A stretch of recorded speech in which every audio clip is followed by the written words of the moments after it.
If your organization collects any personal data, such as name, phone number, addresses, fax number, email IDs, identification numbers, photographs, or any other information through which a person can be identified, then privacy is an option for you.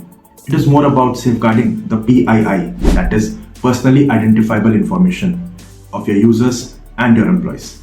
In this video, we are going to learn about ISO 27701 in plain English, and we will also see some frequently asked questions around it. This video is for the organizations who would want to implement the standard. This video is also for the auditors and the implementers within these organizations. And this video is also for the individuals who might just want to know what the international standard has to say about their data. Let's begin. ISO 27701 is the international standard for privacy information management system that is developed by the International Organization of Standardization, famously known as ISO. This is the standard that makes sure everyone's privacy is respected. It covers all the aspects of how an organization collects the data, why it collects the data, how it uses it, and after the retention period is over, how the organization deletes the data, along with evidence to prove it. For example, if you see the website of ISO, you have an option to sign up for the newsletter. Just below that, you can actually read the privacy policy, which contains all these details as to why do they need this data, how long are they going to store it, where are they going to store it, and whether they would be providing it to any of the third parties for any processing activities. Think of the standard as your organization's standard operating procedure for creating, using, modifying, deleting, or any other activity on the personal data of its users and its employees. This standard defines two roles. First is the controller that decides the why and how the data is processed. And second is the processor that performs actions on the data as per guided by the controller. For example, when you input your data into Swiggy automatically becomes the controller because it has collected your data. And also, it would be the organization that decides what would happen to your data later on. On the other hand, the cloud service provider for Swiggy, that is AWS, Amazon Web Services, would just process your data or use your data as directed by Swiggy. Since the controller collects your data and decides its fate, it automatically becomes liable for the responsibility and the safety of your data. On October 12, 2025, ISO released the second version of PIMS. The first version was released in 2019 that was being used until now. There are a few major changes that you need to know. Standalone PIMS. In the 2019 version, an organization could not get certified for PIMS unless it was already certified against ISO 27001, that is Information Security Management Systems. It was expensive, time-consuming, and also unnecessary for the organizations for whom privacy was the main concern. In the current version of PIMS, an organization can implement a privacy management system without getting certified for ISO 27001. This is very great for the organizational units where privacy is the main concern, and also for the modern SaaS platforms that handle large volumes of personal data on a daily basis. The current structure mirrors the modern ISO framework, that is context, leadership, planning, support, operations, performance, and improvement, thus making it easier to understand and implement and consolidated. In the current version, the controller and processor requirements are presented together along with refreshed references to ISO 27001 family, making mapping easy across your team and your third parties.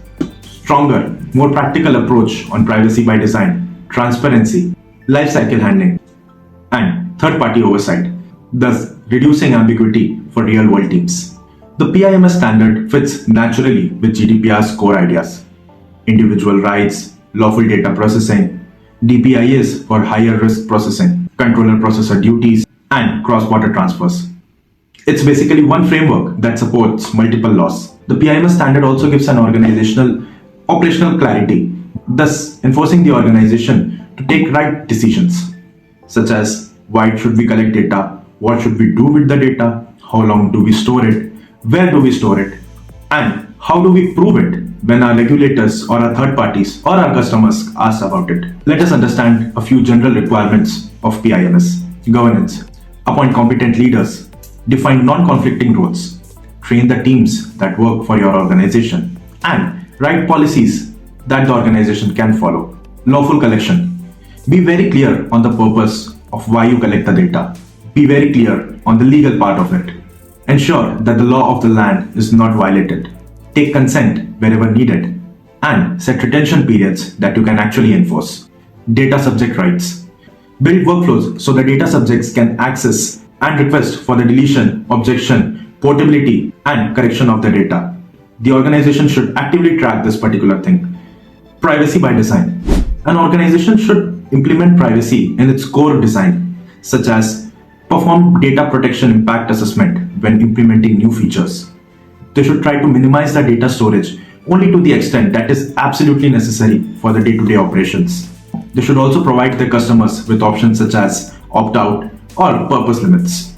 Third parties. Maintain a proper list of the third parties that you are working with. Perform a proper due diligence before onboarding any third party. Maintain proper agreements for the controller and processor terms, defining the responsibilities of the either parties. Assess their controls frequently. Monitor their performance frequently.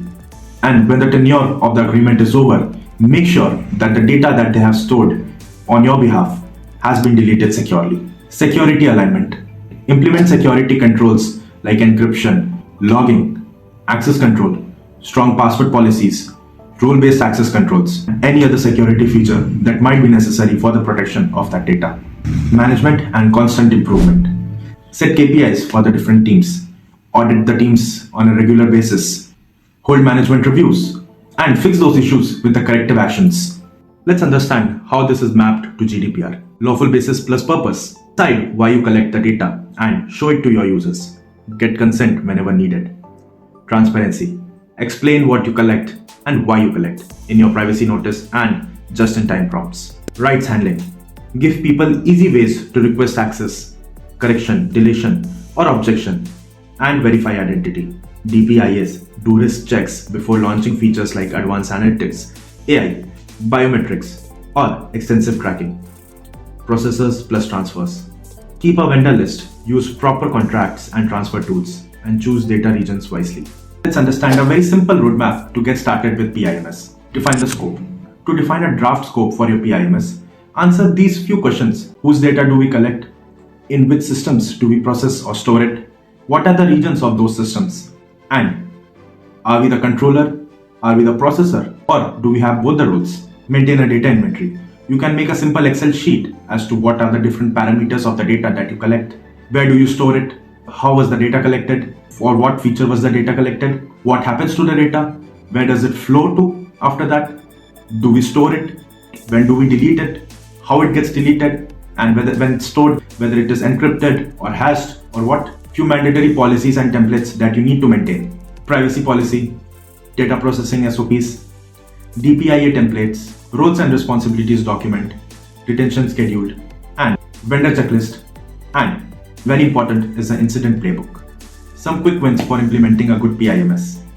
Turn off any unnecessary data fields and tracking. This automatically reduces your liability of the data that you have. If your database is using default retention periods, conduct a thorough review and set manual retention periods. Check your vendor contract and see if delete on termination, the default line added in the contract or not. Once these things have been identified and performed, you can start with an internal management review. Then start performing internal audits. Thereby the gaps would be identified. And once the gaps are identified, you can assign it to different owners depending upon what type of gaps are there, and set timelines for the closure of those gaps. Some of the common mistakes that organizations do is they write down the policies, but they do not have it implemented. Write down the policies that your organization can actually implement and make sure that you create a system so that the employees can actually follow those policies. Another mistake is that organizations think that management system is a one-time thing. It is not a one-time thing. The management needs to review it on regular frequencies. What most organizations do is, initially during the audit or before the audit, they conduct the management reviews, they implement everything. But once they receive the certification, they are no longer very serious with it. But a management system should be reviewed at regular intervals as and when decided by the organization. Then only the gaps can be identified and an organization can maintain actual privacy or actual security in the end. Once these things are done, you can go for an external certification by an IAF certified body. They will conduct 2 rounds of audit, that is stage 1 and stage 2. They will go through all your policies, procedures, the logs that you have maintained, the management reviews that you have conducted, the evidence that you have maintained in order to showcase that you are actually following a privacy management system. These are very crucial for passing an audit. To conclude, I would just like to say that privacy isn't just a checklist. It is a system that has to be implemented at the very core of an organization's value. Thank you.